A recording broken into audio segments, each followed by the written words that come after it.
Hello, everyone. Thanks for joining us today for our rescheduled May webinar. My name is Aaron Gelb. We'll do some formal introductions in a second. Today's webinar, class is in session, what you need to know about OSHA's training requirements, is a new program. I don't believe we have presented this before. What kind of the genesis behind this program, if you will, is certainly through a number of many of the inspections that we manage on a daily or weekly basis, the citations that the clients send to us for help, whether it's an informal contest or informal conference or contesting the citations. It's quite often that we see training citations included. We'll kind of go through briefly an overview of the different standards that require training. There are quite a few of them. We get a lot of questions about training. But one of the things that you're going to hear from us, and we're really going to focus on, is what makes training effective. Simply having a sign-in sheet that people's names appear on is not necessarily going to be sufficient to avoid a training citation, particularly if you are involved in a detailed, comprehensive inspection where the compliance officer is really digging into and questioning employees about knowledge. And we'll share some anecdotes from past and perhaps current inspections that hopefully will be illuminating for you all. So just briefly with introductions, I'm Aaron Gelb. I manage the firm's Chicago, or I'm partner in charge of the Chicago office, where I manage our Midwest OSHA practice. I've been a management side OSHA and employment lawyer for the past, I guess, about 27 years now, but focused the bulk of my practice on workplace safety and health matters. Majority of the inspections are here in Illinois with the 5 area offices, but have a practice that really spans across the country. So I will let Ashley introduce herself and then jump into the program. Thanks, Aaron. Hello, everyone. As Aaron said, my name is Ashley Mitchell, and I'm an associate in Conn Carey's Labor and Employment and OSHA Workplace Safe Practice Groups. I am also located in the Chicago office, and in my practice, I provide advice and guidance as well as counsel employers on compliance with OSHA standards, responding to workplace safety complaints, and litigating contests of OSHA citations. And with that, I will turn it to Aaron. Thank you, Ashley. So what's one of the interesting aspects, I think, of what OSHA expects or requires employers from a training standpoint is that to a large extent, it is unique or specific to the different standards. Some are pretty basic. They just require training or instruction. Some kind of others ramp it up or increase the expectation that the training must be adequate or effective. And so what does that mean? Right. So with respect, we'll talk more about this later, lockout, tagout training. For the training to be effective, the employees need to understand the concepts that are being presented to them. They need to be able to apply them. When I'm in an informal conference and the area director, in response to a point we may make about training, says, well, the operators didn't even know, what it meant to be affected or what it meant to be authorized. They didn't know how to lock out a piece of equipment. They didn't know the procedure or things like that. That would mean, from OSHA's standpoint, obviously, that the training was not effective. Others will impose specific requirements about the type of training in terms of the format, that it has to have an opportunity to be for the employees being trained to ask questions, that it needs to be interactive. Others reference that it needs to be in a language or manner that the employee understands. So you need to first obviously figure out which standards that apply to your workplace and require training, and then the type of training that those standards requires. Like I said before, it's kind of a theme of this presentation is, sign-in sheets are not enough. And there are a number of obviously OSHA standards where I think that similar concept applies, right? In a number of inspections, and not trying to overplay this point. Certainly there are compliance officers that they ask you about training You send them the sign-in sheets or the training records from your HRIS system. They check the box and they move on. But if you're in one of those inspections where they are taking a closer look, interviewing employees, testing their knowledge, that's where kind of the rubber really will meet the road. So obviously we could present a year's worth of webinars on just, I think, on the specific training requirements. There's certainly a pretty long program about the various training requirements. So this slide is really just to kind of emphasize or point out some of the more common ones that are out there, right? So in subpart E, there are certain training requirements depending on your workplace around exit routes, emergency action plans. Under subpart F, if you use powered platforms, man lifts, things like that, there's required training. Certainly under subpart G, for hearing conservation and the noise hazard standard, if you have a hearing conservation program, if your noise levels in your facility are high enough that you have had to adopt that, obviously there is a training component that goes along with that. Subpart H, which deals with hazardous materials and includes among the standards in that subpart the HAZWOPER standard. There are training requirements for that as well. If you have employees that may be responding to releases of hazardous chemicals, there are different levels of training that determine and really decide what level of response they can participate in. So if your employees are involved in some form or fashion with response to or expected to respond to certain types of incidents, you need to make sure that they're appropriately trained. There's training, certainly everyone for the past couple of years, if you're dealing with respiratory protection, you know that there are training requirements around PPE. Again, we'll be covering, or certainly cover throughout the years, training requirements around lockout, tagout, affected employee training, authorized employee training, under subpart J, which also includes the permit required confined space standard, training requirements there as well. Under subpart L, depending on what your policies or procedures are around fires or responses to fires, there may be training requirements. Under subpart N, power industrial trucks and cranes, there are training requirements, of course. Also under subpart O for mechanical power presses. Then additional training requirements if you have employees that are doing welding, cutting, brazing under subpart Q. If you're in one of the special industries under subpart R. Certainly under subpart S, the electrical standards, there are a whole host of training requirements for employees that are qualified employees and the types of work that they're performed. And then last but not least, under subpart Z, which includes all the various standards that apply to toxic and hazardous substance, as well as 1910-1200, the hazard communication standard, which is one of the more frequently cited standards, includes a often cited training standard.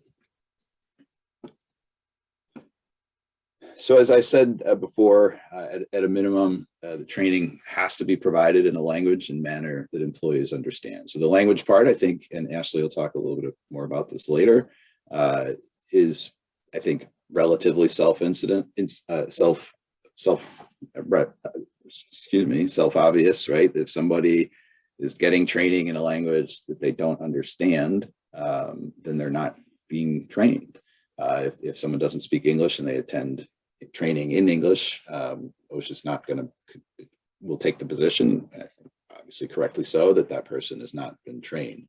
But the other portion, that in the manner that in which they will understand, essentially gets to the point that you need to tailor your training to the educational and experience levels of your employees.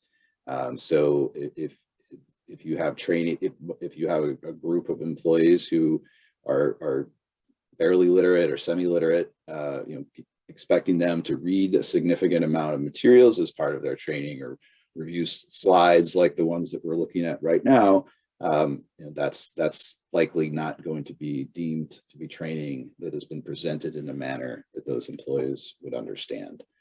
So, I know with many things, whether it's policies and procedures, audit documents, training materials, there is a tendency or inclination with some employers, particularly smaller ones that have limited resources, that, we can download this training, this deck from the internet, or someone shared a copy that they used.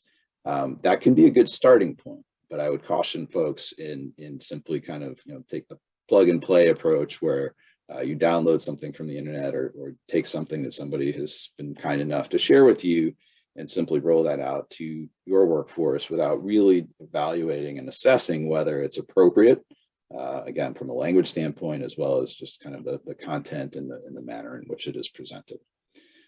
So I'm going to turn it back over to Ashley, who's going to talk about what you need or why you need to get training right. And then I'll get back a little bit later and go over some specific training requirements, as well as training, one area of focus, training temporary workers. Thanks, Aaron. So as Aaron mentioned, there are a few reasons why getting training right matters. First and foremost, worker safety. Without a doubt, proper training will reduce instances of employee illness and injury, and this is great for worker morale. This is also great because proper and effective training can reduce an employer's days away, restricted, or transferred rate, also referred to as the DART rate. And a reduced DART rate can lead to reduced insurance premiums. It can reduce the risk that OSHA conducts a site-specific targeting SST inspection, which we will discuss those in greater detail later this afternoon. For those employers who are bidding on contracts, some contracts have requirements about maximum DART rates. And so proper and effective training has a few benefits. In addition, in the event that an employee injury occurs or there's a complaint or OSHA is at your work site for some other reason, being able to show OSHA that your workers were adequately trained can be used as a defense if OSHA issues a citation. We see here that there are the serious, repeat, and willful citations, and we will discuss each in turn later on this afternoon. But just focusing again on why proper training is important. A strong safety and health training program that is enforced can be relied on, again, in the event there's a citation, as a defense to prove employee misconduct. And so there are numerous reasons, from improving worker morale to being able to bid on contracts to avoiding OSHA's severe violator enforcement program, that proper training and adequate training are beneficial to your workplace. And so with that, we will first turn to OSHA's enforcement initiatives. The one we're going to discuss is the Site-Specific Targeting Inspection Program, or SST as it is referred to, and that is OSHA's main inspection plan for non-construction workplaces that have 20 or more employees. This program was last updated in December of 2020, and it is set to expire 2 years from that date. So it will expire this year on December 14, unless OSHA implements a new SST. And this SST is based on e-record keeping data. And based on that e-record keeping data, employers are divided into categories. And so OSHA will generate inspection lists of establishments with elevated DART rates for calendar years 2019, and sites with upward trending rates for the 3-year range of calendar year 2017 to 2019. OSHA will also use those DART rates to identify a random sample of establishments that did not provide the required 2017, 2018, and 2019 Form 300A data that OSHA uses to calculate DART rates. And then finally, OSHA will verify data accuracy and quality control by conducting a random sample of establishments that have lower DART rates based on calendar year data from 2019. And overall, this program helps OSHA achieve the goal of ensuring that employers provide safe and healthful workplaces by directing enforcement resources to those workplaces with the highest rates of injury and illness. And so just tying it back into our theme today, we know that proper and adequate training can reduce those DART rates. And so here, proper and adequate training can keep an employer off of OSHA's SST inspection list. And turning now to discuss potential implications of OSHA being on site and potential implications of citations.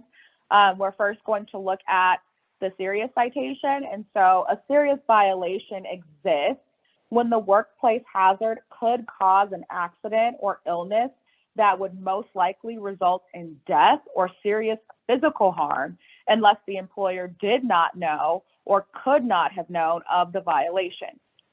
And so today, the max penalty for a serious violation is $14,502 per violation. But as we will later learn, the penalty authority does keep rising. That being said, if you have an inspection today that is only focused on one aspect of your operation, you could only receive one training citation.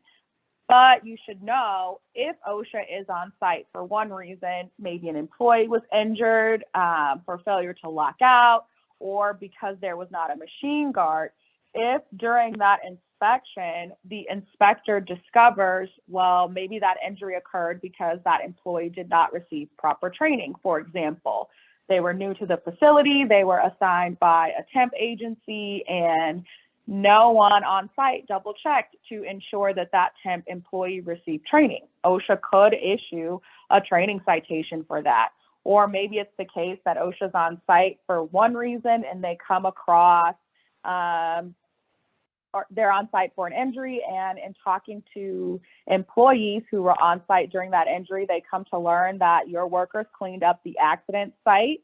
And prior to cleaning up the accident site, those employees did not receive bloodborne pathogen trainings, right? So OSHA being on site opens the door to them asking questions, to them learning more about your workplace, and potentially uncovering, either a deficit in training or that employees just don't understand what was going on in training. And at $14,502 per violation times, 8 or more potential citations, that quickly adds up to $116,000 or more penalty. And that's just for training violations, right? That's not whatever else OSHA may uncover on your work site. And so we see that adequate training is important as it relates to OSHA and citations, because not only can it prevent injury, but it can hopefully help save your company some points with OSHA and a few dollars. And with that, we will take a look at OSHA penalties historically. Yep, and I just add, Ashley, I mean, for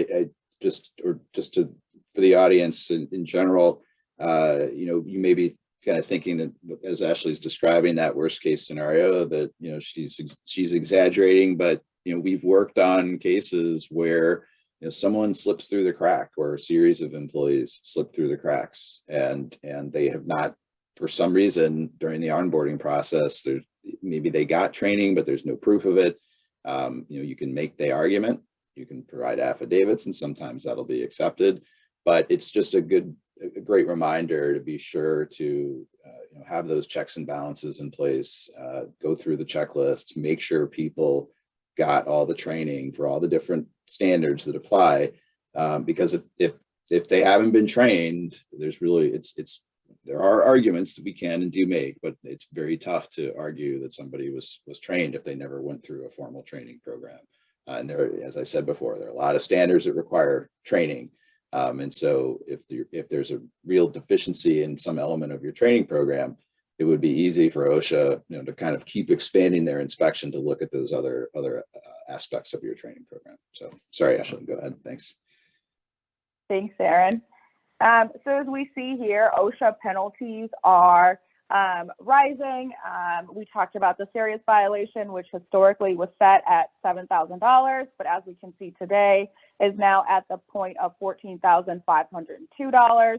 And then citation max penalties multiplying, depending on what the characterization of the citation is. For example, willful citations ranging to, in today's dollars, $145,000, and the same for repeat, and then failure to abate violations starting at $14,502 per day, right? And so for failure to abate, that means that OSHA has come onto your work site, determined that there is a violation of an OSHA standard.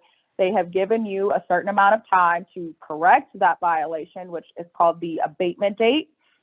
And if OSHA returns for a follow-up inspection to determine if you have actually abated the hazard, for every day that you have not corrected the hazard as OSHA identified, you could be subject to a fine of $14,502 per day, with that quickly adding up. If it takes you, say 2 weeks to adequately train your entire workforce, you are easily looking at a penalty of over $145,000. So just knowing that those penalties are out there, and the prices of those penalties are continually rising. OSHA has the ability to issue repeat citations, and so we saw on that last slide that repeat is one of the higher penalty price points, and an employer may be cited for a repeat violation if the employer has been cited previously for the same or substantially similar condition and or a serious violation. And so that max penalty, again, for repeat violations is $145,000. And when thinking about the frequently cited standards like LOTO, like powered industrial trucks, and hazard communication, or HAZCOM, as it's more commonly referred to, these are also citations that also have training requirements. And so the fact that they are part of OSHA's top 10 most frequently cited standards, but they also have training requirements, really makes it imperative for employers to truly make sure that they are in fact conducting an adequate training for their workforce, because it's something, being on OSHA's top 10 most cited list is something that OSHA cites frequently, regularly, and it makes it more likely that if OSHA is on site for some reason, that they find some deficiency in your LOTO or PIT program. And training is one of those things where, you have your employees conduct training in a way that makes the most sense for your workplace, for your workforce, for their level of experience. And at the very least, you can say, we've done what we can to enforce upon our workplace the importance of, locking out a machine, or the importance of a safety data sheet under the HAZCOM standards. It's also important to know that multiple repeats can lead to being in OSHA's SBEP program. And SBEP is OSHA's Severe Violator Enforcement Program, which is where OSHA concentrates resources on inspecting employers who have demonstrated indifference to their OSHA Act obligations by committing willful, repeated, or failure to abate violations in one or more of the following circumstances. And those circumstances are a fatality or catastrophe situation, an industry operations or processes that expose employees to the most severe occupational hazards and those identified as high emphasis hazards, and exposing employees to hazards related to the potential release of a highly hazardous chemical, or all egregious enforcement action. And so enforcement actions for severe violator cases include mandatory follow-up inspections, which again could set an employer up for repeat citations. Enforcement actions also include increased company and corporate awareness of OSHA enforcement, such as corporate-wide agreements, where appropriate enhanced settlement provisions are enforced by the federal courts. So it's just really imperative that employers be aware, that repeat citations are out there, and once you have knowledge of a hazard, to accurately take the steps you can to correct those hazards and potentially prevent repeat citations. Yep, and I would just to add to that, particularly if you have multiple facilities and you get one training citation, say for lockout tagout at one facility number one, it just takes another employee not being trained at any of the other 9 facilities for OSHA to issue a repeat. And I think as Ashley's emphasizing, it's a real point of focus for OSHA. So they'll of course check your inspection history. And if they find that that same standard isn't violated, odds are that they will try to issue that second citation as a repeat. Thanks, Aaron. And so with that being said, here we can see what the 2021 top 10 OSHA violations were. The first one being a construction standard for fall protection and employers' duty to have fall protection. And then respiratory protection, which Aaron has mentioned. We see this a lot more now during COVID than we otherwise would have. I think it's important to note that the respiratory protection standard does have a training requirement if you are requiring your employees to wear respirators. And so to the extent that for COVID precautions or some other reason your employees are in fact wearing a respirator, it's imperative that those employees, before they are required to wear that respirator in the workplace, that they are receiving adequate training on what the respirator is, how to put it on, how to take it off, how to properly store it, what instances is it okay to reuse that respirator, and things of that nature. Again, this is for employers who are mandating or requiring the use of respiratory protection. And then here we also see that there are a few more construction standards that are commonly cited, such as ladders and scaffolding. And then number 5 is hazard communication, or HAZCOM as it's commonly called.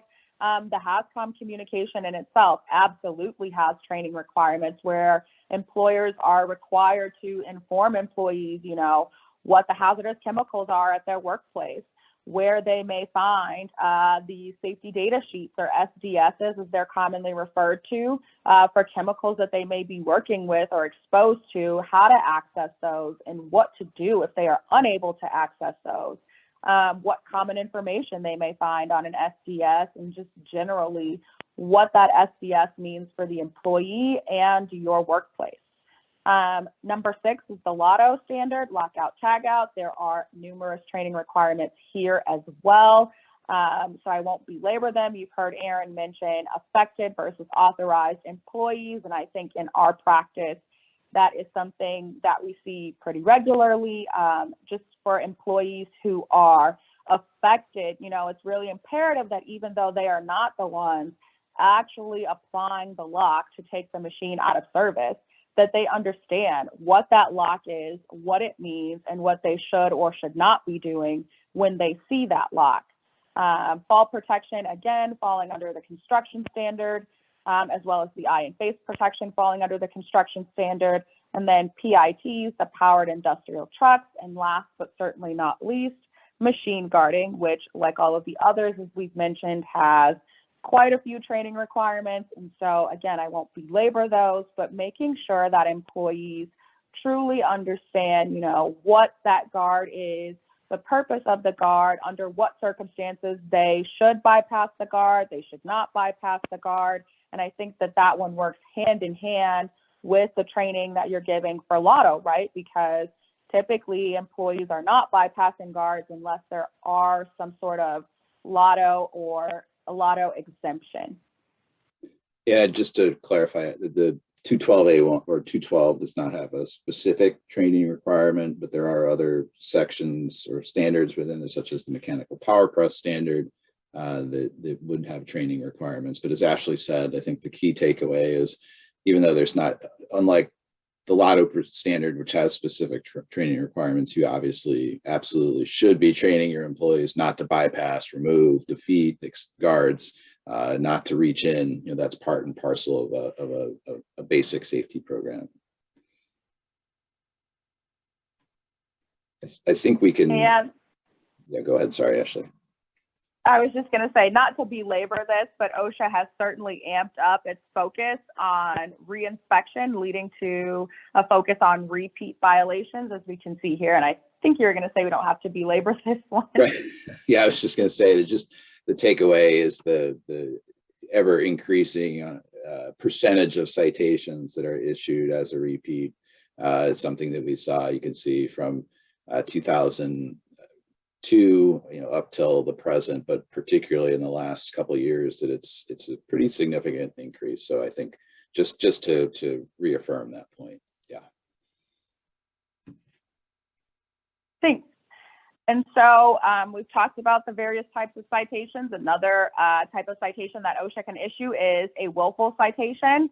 And a willful violation is defined as a violation in which the employer either knowingly failed to comply with a legal requirement, which is purposeful disregard, or acted with plain indifference to employee safety.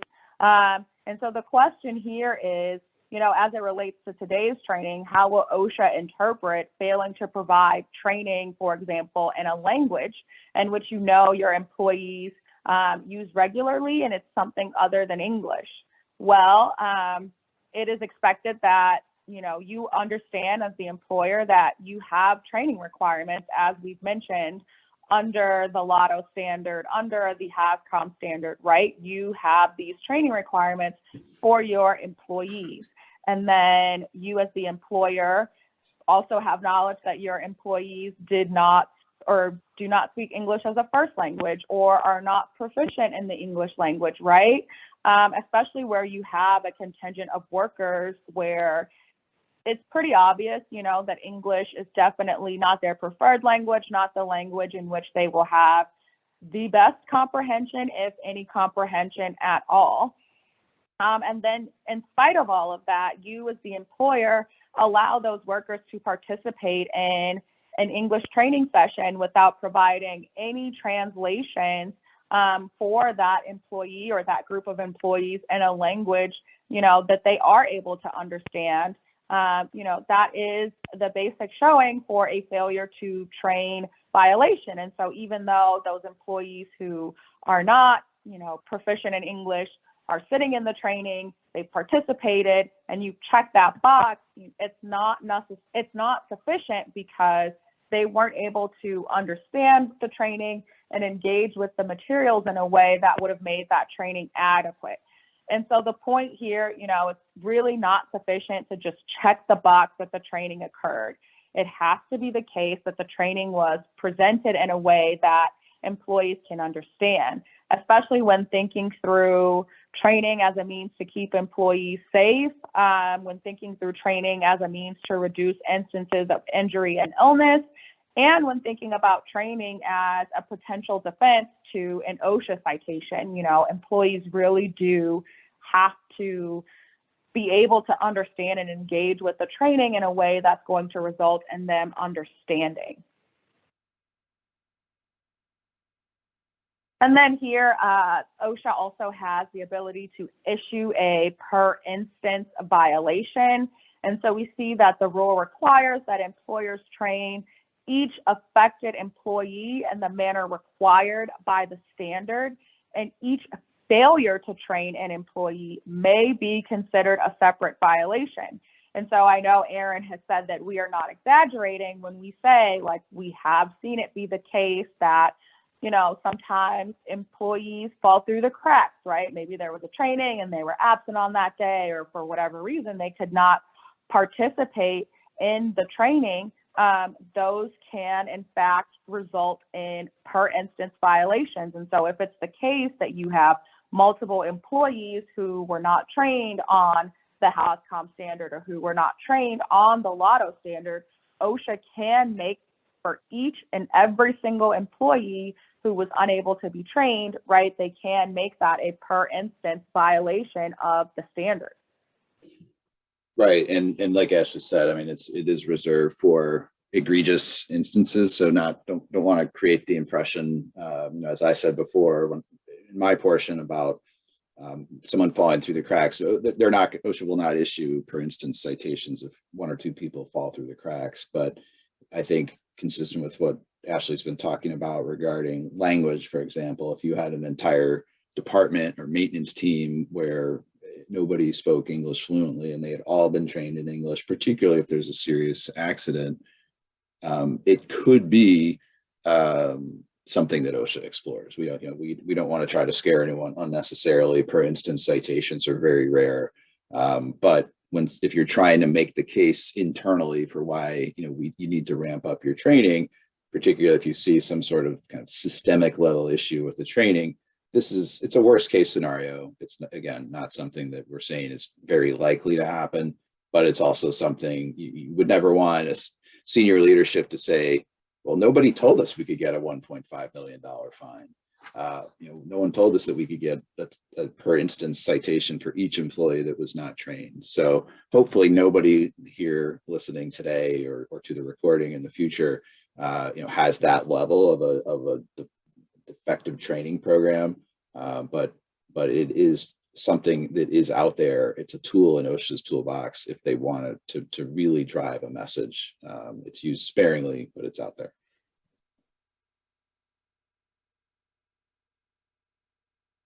Thanks, Aaron. And so we've talked about, the importance of effective training for keeping employees safe, and that it can also be used as a defense in the event OSHA does issue a citation. And this is the defense that readily comes to mind that I was referring to, is the employee misconduct defense. And so in order for OSHA to establish a violation of any standard, OSHA bears the burden of proving, that the standard as cited applies, that the employer failed to comply with the standard, that employees had access or exposure to that violative condition, and that, the employer had knowledge of the condition. And that final requirement, that the employer had knowledge of the condition for which it was being cited, OSHA can prove that either by showing that the employer had actual and direct knowledge, or that with the exercise of reasonable diligence, the employer should have known of the violative condition. And so the employee misconduct defense is an affirmative defense, which means that you as the employer would bear the burden of proof. And what you're setting out to prove, are these elements which all must apply. And so to prevail on the unpreventable employee misconduct defense, it has to be the case that there is an established work rule adequate to prevent the alleged violation, that this work rule is effectively communicated to the employees. And here's where we tie it back into today and our training. Effectively communicating rules to employees is generally done in training. And so if it is the case, that you do receive a citation, having that training program where it's more than just a checked box, but employees were actually there. The training was presented in a language that they were able to understand. The material was presented in a way that employees could engage and truly understand, what's being communicated, what's expected of them as a result of the training. That's the one element of that employee misconduct defense, that the rules were effectively communicated to the employees.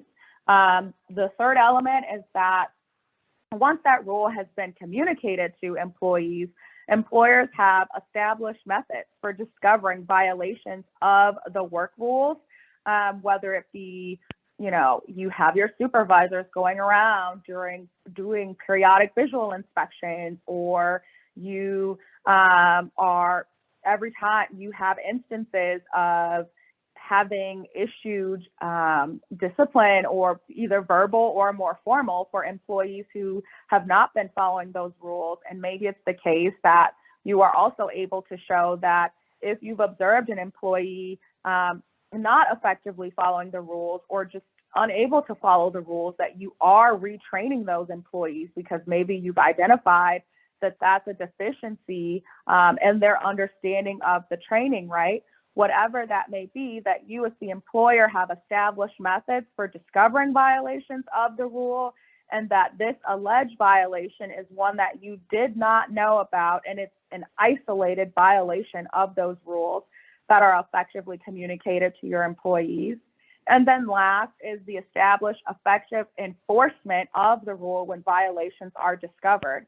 And so that's what we were talking about when we were saying maybe it's the case that, you are issuing verbal warnings or you are escalating because an employee has shown on more than one occasion that they are not following the rules. Or maybe it's the case that employees are receiving additional training, right, because they've participated in the first training, but now because they have not followed the rule or they have not done what was instructed in them in the training, it's determined that they need additional training in order for that training to be adequate. And so training does play a key role in the employee misconduct offense for the employees as well as for the supervisors, and letting them know what their expectations are as a supervisor at your work site.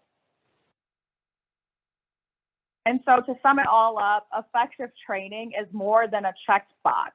Employees must be able to adequately explain or communicate the concepts that are covered in training when they are interviewed by OSHA. It also must be the case that they are able to effectively implement what they learned in training in their day-to-day jobs. And as Aaron mentioned, submitting sign-in sheets to OSHA does not necessarily equal satisfactory training. So it's important to make sure that you are training that, or you are tailoring that training to your workplace and your employees.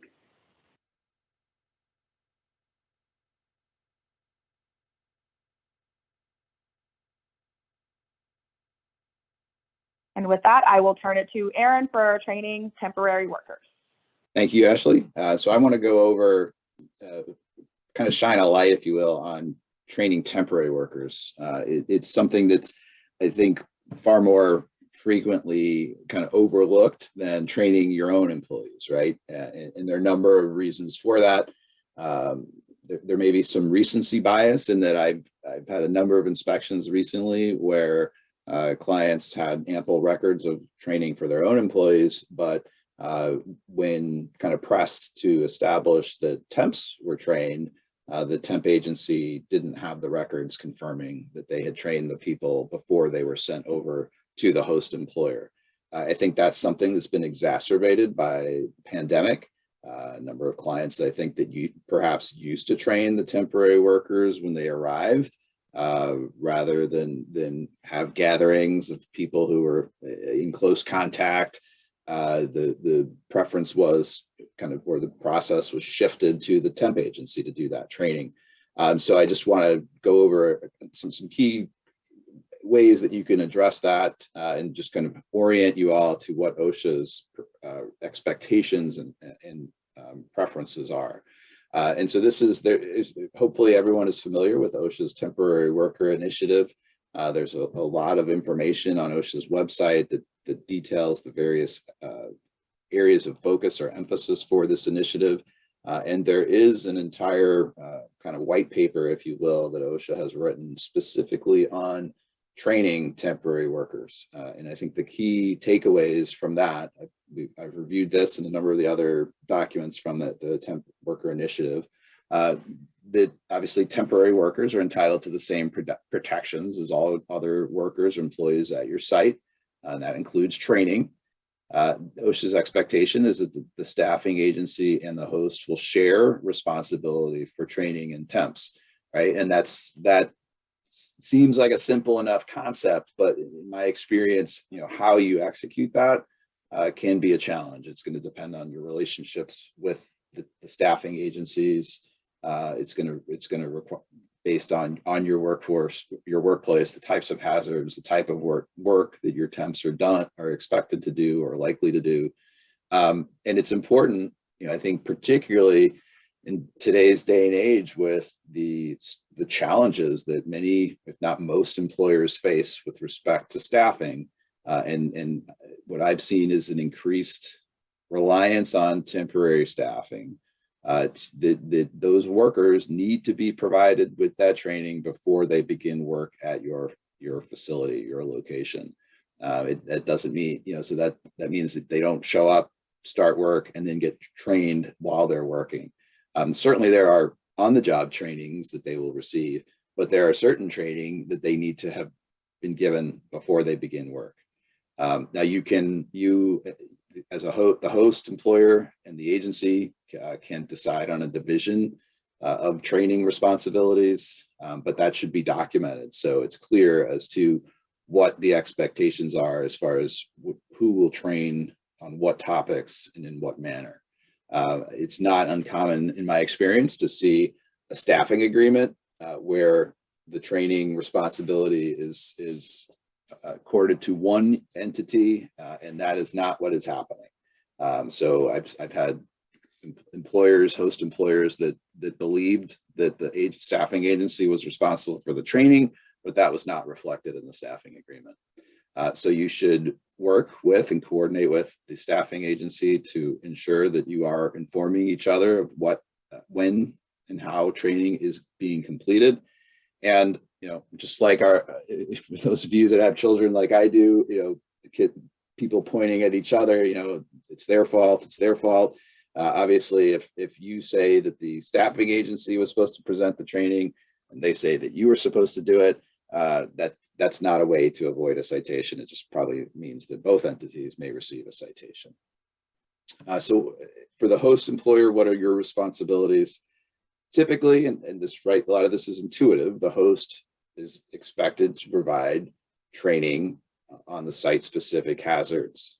So it's your workplace. You are, of course, going to be more knowledgeable, more aware of the potential hazards that a temporary worker would be exposed to than the staffing agency. And so that is what you should be training them with respect to. It would be appropriate and acceptable for the staffing agency to provide kind of more generic health and safety training. The goal should be that temporary workers who come into your facility know how they can do the tasks that they are assigned in a safe manner, that they will have the ability to identify and understand the hazards that they might be exposed to, and they understand the controls or the protective measures that are in place, that you have put in place as the host. And again, this gets to, as you can in step 3, that you can generally control the means, methods, details, and processes by which the work is done. Now, there are going to be exceptions to that, of course, in a limited number of circumstances. I know that some employers bring in supervisors from the staffing agency. Those supervisors may actually be out on the floor overseeing work, directing work. In that instance, I think it would be appropriate to assign more, if not most, of the training responsibilities to the staffing agency. But again, that's something that you'd want to document and confirm in writing. So again, this really comes down to who is aware of the hazards and who can best train temps as they're assigned to a facility, to a workplace on those hazards. Of course, the staffing agency does also have responsibilities. If we have anyone listening that is from a staffing agency, just as I said in the prior slide, the expectation, or OSHA would expect and typically see, that the staffing agency provides generic safety and health training. It could be even with, I've seen in situations with forklift operators, they might provide the training that gets the operator a certificate to operate certain classes of vehicles. Then when they get to the host employer, they receive training on the hazards, the operations of the work site, so they can understand how to safely operate the type of vehicle they're certified to operate in that workplace. Even if it is the host's responsibility to provide the training, the temp agency should have some protocol in place to ensure that the temporary workers that they send to the site are in fact receiving that site-specific training.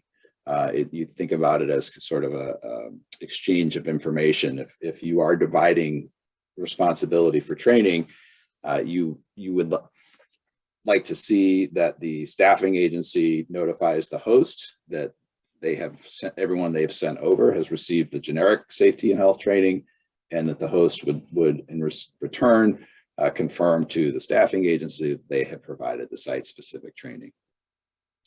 If as a host or a staffing agency learns from feedback from its employees, perhaps through an accident or an injury, that the training is not sufficient, the site-specific training is not sufficient being presented by the host employer, OSHA would expect the agency to address those deficiencies. And again, or to emphasize that even if you do have an agency supervisor at your facility, doesn't necessarily transfer responsibilities for site-specific training. As I said before, you can do that, but just don't assume that because the agency has someone there that they are handling that. Again, it needs to be part of that discussion and documented as far as how it is going to be handled. So the big question, I think when I read that temporary worker initiative, there seems to be initially that OSHA is somewhat kind of assuming that, as I said, that site-specific training is done by the host, and that everything else or the other aspects are handled by the agency. But that doesn't have to be the case. The agency can provide site-specific training if it's familiar with the hazards at your workplace. So one option would be to allow or request that someone from the agency, particularly if this is an agency that sends a significant number of employees or that you have a long-term and productive relationship with, that they have somebody who has toured your facility, who has viewed the machinery or the equipment that their employees who are assigned to your facility will be operating. And what I've seen work in some instances is that the host employer develops a solid site-specific training deck, for whatever topics need to be covered, and then share that with the staffing agency, so the staffing agency can present some or all of those trainings to their employees before they're sent to your facility. But again, I would caution you to just assume that is taking place and figure out a way, whether that's people show up with certificates, whether that's an email or some form of electronic communication that comes from the staffing agency, perhaps the day before somebody is assigned, that goes through a list of the trainings and topics that were covered.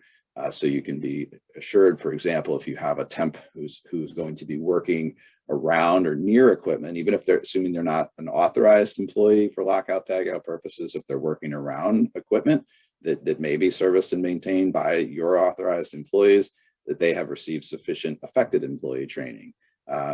You would certainly want to make sure that has been provided to them. So if not, that you can provide that to them when they arrive, before they go out on the floor. As I've seen in a number of inspections, if that level of communication is not taking place between the agency and the host employer, it can be difficult to avoid that citation. Typically, OSHA is not going to accept the staffing agency's oral assurance that yes, we've provided that training, but we have no documentation to that effect. And just a quick note, I'm not going to dig into this, but we recently posted an article on our blog, the OSHA Defense Report, about a relatively new standard that was adopted in the state of Washington by the Department of Labor and Industries, that specifically focuses on training temporary workers in a limited number of NAICS codes. You can see here, and just in codes, those beginning with 23, 31, 32, and 33. But it kind of puts some guardrails around what I've been talking about. So there are requirements, if you have operations in Washington, that deal with documenting and informing the staffing agency of the hazards that their employees might be exposed to review that kind of generic training that might be presented by the staffing agency, to provide, just as I've talked in general standard or general Fed OSHA approach, specific training that the host needs to provide. It's tailored to their work site, that you need to document and maintain records of the site-specific training, and can provide confirmation that training was completed to the staffing agency within 3 days. I think this is sometimes the case with more specific state plan standards that go above and beyond what Fed OSHA requires.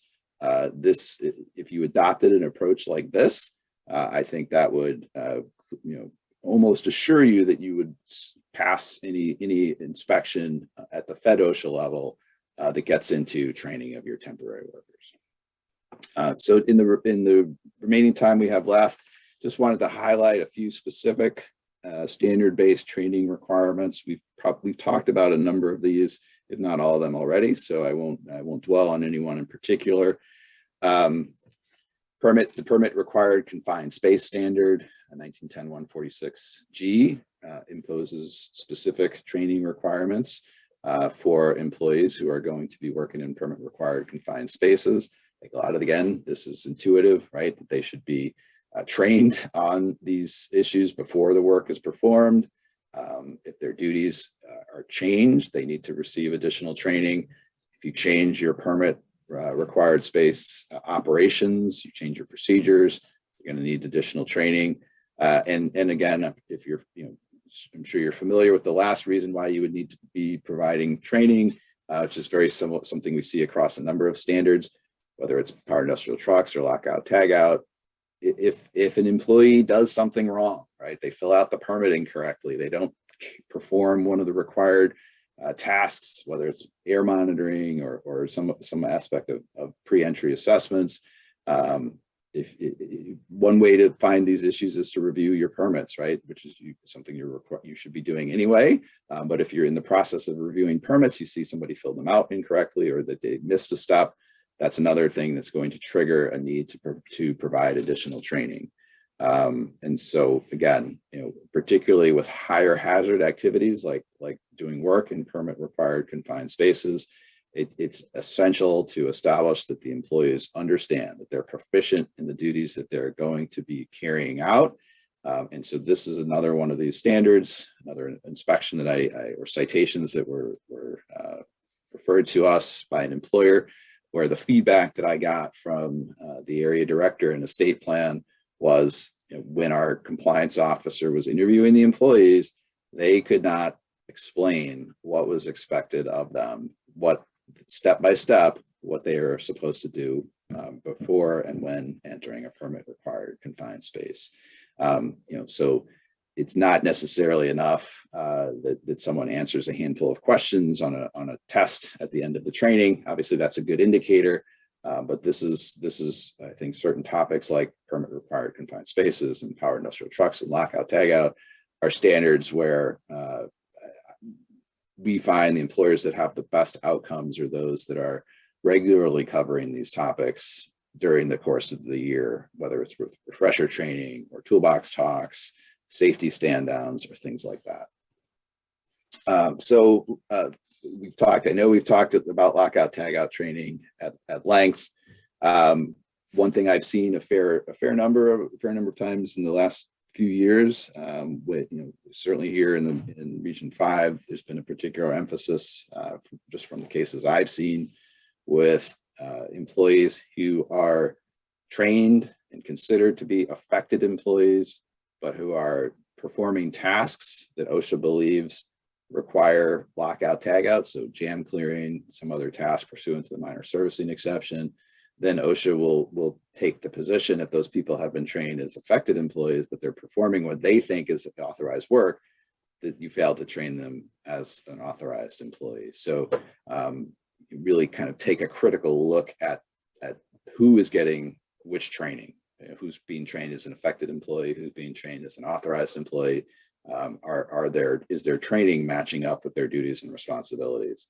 We clipped here or reproduced a section of a citation, not issued to one of our clients, that reflects what we talked about earlier. So this was a citation issued to an employer where the people were trained, right, but they were Spanish-speaking employees who were trained in English, and thus OSHA issued the citation on the basis that these people were not in fact trained, even though they sat through the class and presumably took and perhaps even passed the test. And just to recap, also in addition to affected and authorized employee training, don't forget about the retraining obligations under 147C7 III. So it's just similar to what I talked about with the permit required confined space. If employees' job assignments change, if the machine is modified or new machinery is added, obviously, if the processes that are modified in some way such that there is a new hazard, that retraining is required. Retraining is required if you change your procedure. So even if, let's say, you find an error in a procedure, or you clarify a procedure to add a new photograph, or perhaps there weren't photographs before, a new step is added, the disconnect is changed, and that's now reflected in the updated procedure. You would be expected, OSHA would expect you to retrain employees regarding that change. Now, and I'm not talking, that doesn't mean they need to go through the whole training program, that they need to go into the classroom and complete the whole online assessment in addition to the in-person training that you might be doing. It could be as simple as gathering the group of employees who perform that procedure and reviewing the changes with them, ensuring that everybody understands that, which sounds a lot like the next bullet there, which is periodic inspections. So if in the course of conducting your periodic inspections, and I'll throw in a shameless plug that we are going to be doing a webinar later this year entirely focused on periodic inspections. So those of you that love to listen to people or learn more about just periodic inspections, we've got the program for you. I think it actually should be a very helpful program. We've put a lot of time and effort into that one, so I hope you'll join us for that. But just as a preview, if you're doing a periodic inspection and you learn in the course of doing that one or more of the employees who carry out that procedure don't understand it, or that there's some knowledge gap, they don't know how to verify it, perhaps they apply the lock to the wrong disconnect location, that's something that's going to trigger retraining, and the type of retraining that they receive should be tied to obviously the failing or the lack of knowledge that they have. If their mistake indicates general lack of understanding about how to verify effective control of the hazardous energy, then I would expect them to provide more and thorough training than if it's some minor misunderstanding that can be corrected through a shorter training program.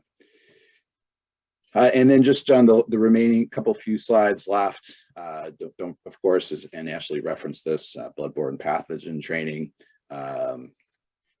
We see it certainly for whatever reason, it's a real point of emphasis with Kentucky OSHA. Every amputation case I've ever had there, in all the interviews I've defended with managers, they always ask who cleaned up, give me the names, and let's see the training that they received, and make sure that their training was current before they participated in that cleanup effort.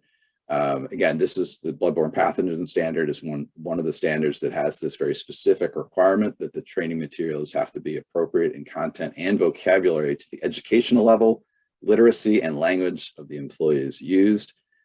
Interestingly, there's even a section that requires the person conducting the training to be knowledgeable in the subject matter that is covered and contained in the program. So don't just send somebody who has no idea what they're talking about to present bloodborne pathogen training. It sounds pretty obvious to I'm sure everybody listening, but again, I've seen employers that pull an employee from a random department because the training person, usually that decision is not made by safety. It's usually made by someone who doesn't typically have a role in safety. So just make sure whoever is presenting your bloodborne pathogen training, or really any safety training, is sufficiently knowledgeable in the topics or topics that they are presenting. And I last but not least, I think it's interesting that under the standard that the training has to include an opportunity for interactive questions and answers. So that doesn't mean you can't use a computer-based training, but you would need to have some proctor or facilitator available either during or after the training. It literally cannot just be entirely a plug and play training exercise. As far as HAZCOM training, again, one of the HAZCOM being one of the most frequently cited standards year in and year out.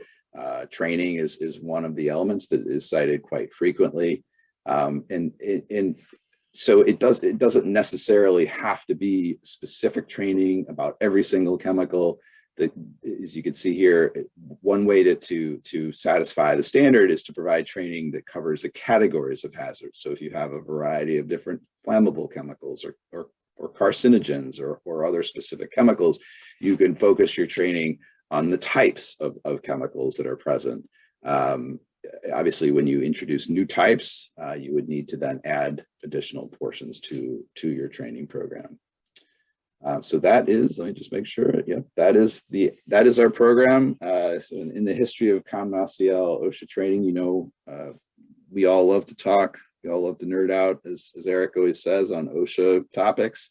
And we've been known to give some training programs that go 90+ minutes. So Ashley and I try to keep this closer to the amount of time that we scheduled for you all. So we will try to take some questions. I see a few in the chat, so let me pull those up. And if anybody has anything to add while I'm checking, please jump it in there.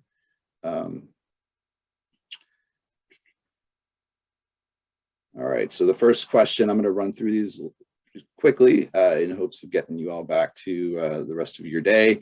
One person asked if SST inspections are run by Fed OSHA or state-run programs.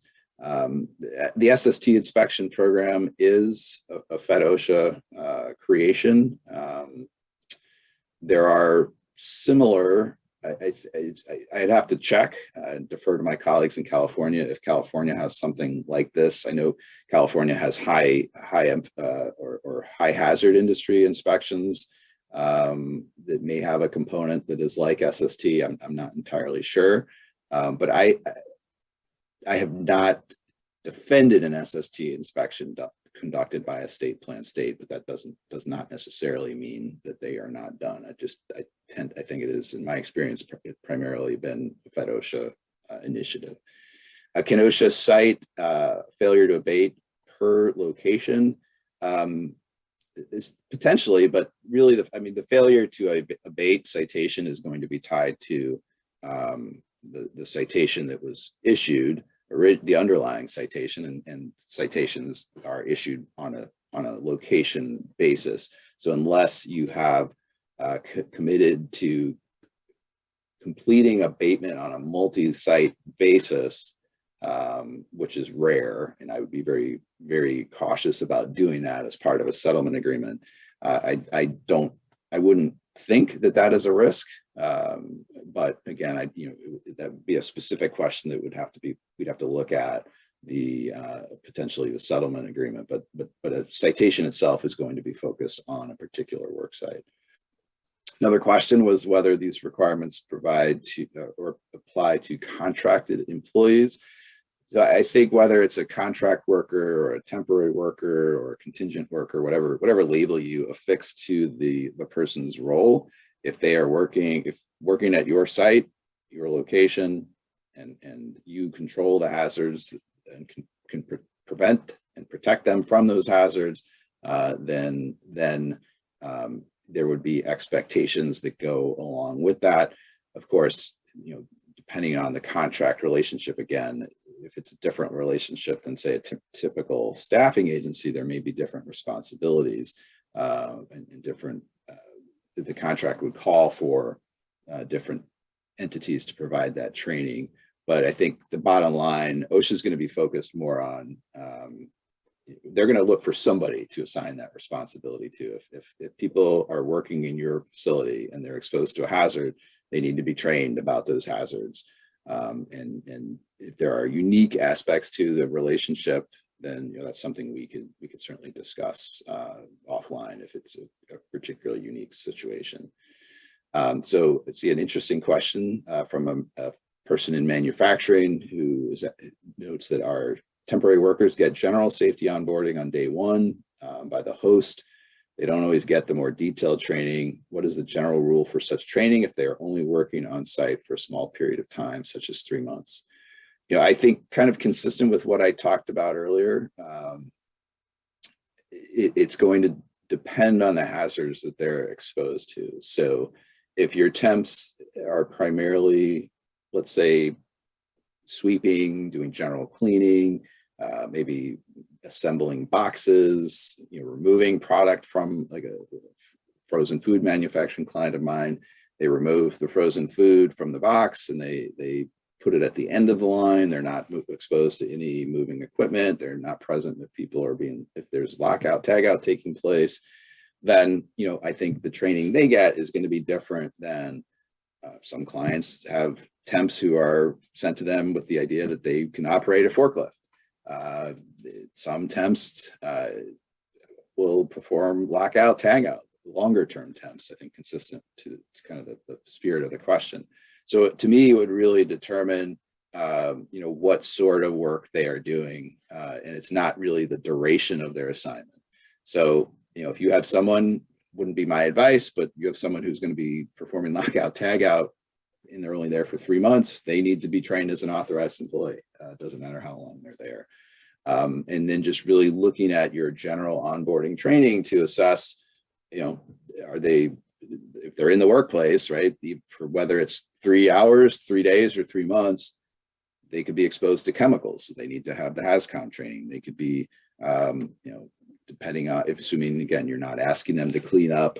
If somebody cuts themselves, then you wouldn't necessarily have to provide the bloodborne pathogen training.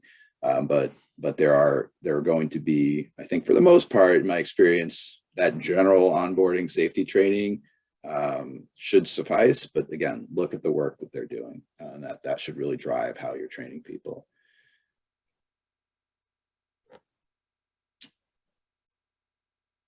And I see a question about hearing protection requirements for individuals with hearing aids. That I will admit, I'm not sure.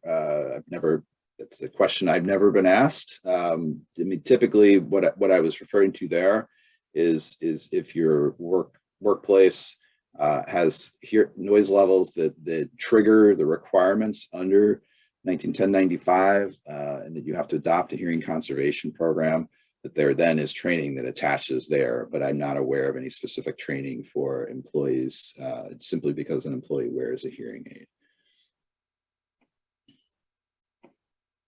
And I think that does it. If I did not answer your question, please let me know, and we'd be sure to connect with you later.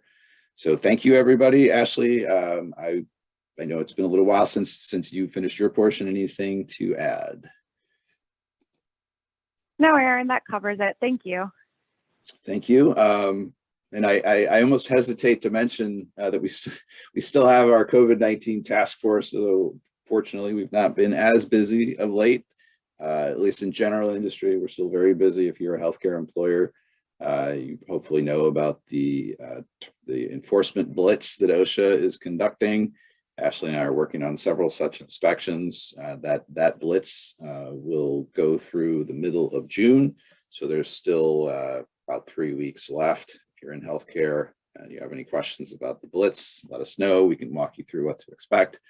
Beyond that, like I said, we're now, I guess, finished with our May session. Our next program will be in June on the very important topic of exit routes and exit doors, another frequently cited set of standards. And then, as I referenced, we'll be doing our LOTO periodic inspection standard in August. New program next in July on OSHA and climate change, and then a number of other good programs for the rest of the year. Check out we've got 4 blogs that we manage, or I guess the word nowadays is curate. So we've got the OSHA Defense Report, the MSHA Defense Report. We have one Cal OSHA that focuses specifically on workplace safety and health in California. And then last but not least, the Employer Defense Report, which is run by our outstanding team of labor and employment lawyers. So thanks to everybody for joining us today. I hope you found this program helpful, and feel free to reach out to Ashley or to me if you have any questions about how to improve or assess your training program. Thanks, and stay safe.